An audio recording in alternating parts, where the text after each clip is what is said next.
Becoming Unstuck. February 7, 2014. Being more structured, organized and consistent are all enormously encouraged for each of you to hone and further develop. Understand, dear ones, over time what can occur is that you may become a little rigid in your ways of thinking and being, which in turn creates a more inflexible you. The dear souls that are considered rigid are those who like to control all and everything that is around them. Inflexibility, unfortunately, is a natural part of the human nature, to become stuck in one's ways, and it can be very difficult to become unstuck. How do dear souls become inflexible is because they have rules to live by, and they have expectations and assumptions that everyone is to also live by the same rules and easily become frustrated. Many dear souls that like to control others are often frustrated or easily irritated. Having rigid expectations on how things are to be is only going to cause disaster and disappointment. Throughout your journey, dear ones, it is essential to remember the importance of becoming inwardly free, and knowing of yourself from the inside, raising your consciousness to a higher and more profound sense of knowing that in turn does change your personality. It frees you from rigidity and gifts you with more flexibility in your thoughts, and how to carry out your thoughts in a less controlling manner. Sometimes it is necessary, dear ones, in order for you to grow. You need to go against one of your natural habits that has created stagnation. Your personality and way of being is bound to change, even if the change is minuscule. Anytime you exercise inner work, change becomes a byproduct. Let us remind you, dear ones, bringing in all the wonderful changes into your life does not mean changing your personality is to become your goal. Your goal is to become better, wiser, more knowing, more loving, more compassionate, and more connected than you were yesterday. The learning of you and the world around you is a never-ending process, and each time you add love you strengthen your inner resolve. The more you purposely choose to work on your inner self for the highest of good that is of benefit to yourself and to others, your ego goes down a notch or two. In time, dear ones, you will learn to embrace the healing effects of strengthening your inner world, and you will bring forth this new energy and light and share it with the world through your unconditional love and acceptance of others, without rigidity or the need to control others. Instead, what you will have is restored unity. For the many dear souls that are rigid and inflexible in their ways, they demonstrate an imbalance in their structure and organization, where they express inconsistency, and they often tend to flow within differences and opinions that are biased.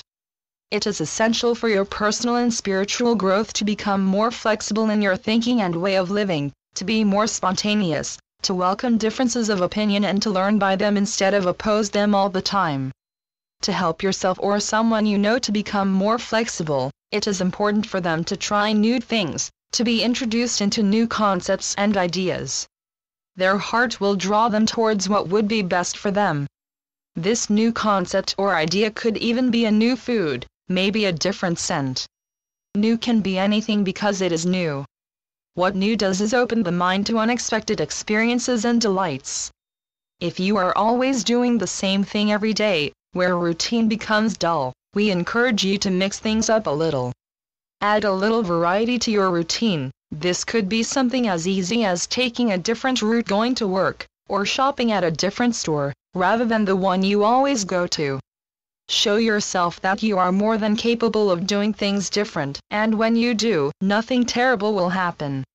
To break the habit of being inflexible, try to relax and allow others to help out once in a while. You don't always have to be in control. Allowing others to do things without your opinion on how things should be done is a great learning curve for all that is involved. It demonstrates trust and respect to those you are allowing to help you. As you become accustomed to going with the flow once in a while, we also encourage you to become more observant of your choice of words. Look out for words like, "I can't," or "I shouldn't," or "it isn't right." These words and others like them are your own signals that you are about to move into a more inflexible manner. Trying using words such as, "Let's see," "Let's find out together," or maybe, "What do you think?" What this does, dear ones, is permit consideration for other ideas to come to you from other sources, as well as demonstrate an openness of mind instead of rigidness. Practice, like the saying goes, makes perfect, or at least better. Practice your thinking muscle and become more flexible with your thoughts and feelings. Just as you stretch to begin your day, stretch your mind to new possibilities that have the potential of opening new doorways to new adventures, experiences and deeper learning of yourself and of the world around you. We encourage each of you to challenge yourself to becoming more spontaneous and to permit new to enter your life. Instead of seeing through one shade of the rainbow, you will see nothing but brilliant colors and newness wherever you go. The more you practice being more open and flexible with yourself and with others, the easier this way of being becomes, and you will be able to integrate this fundamental change into every area of your life each and every day.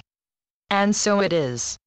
I am Ascended Master, Serapis Bey through Julie Miller. SpiritualNetworks.com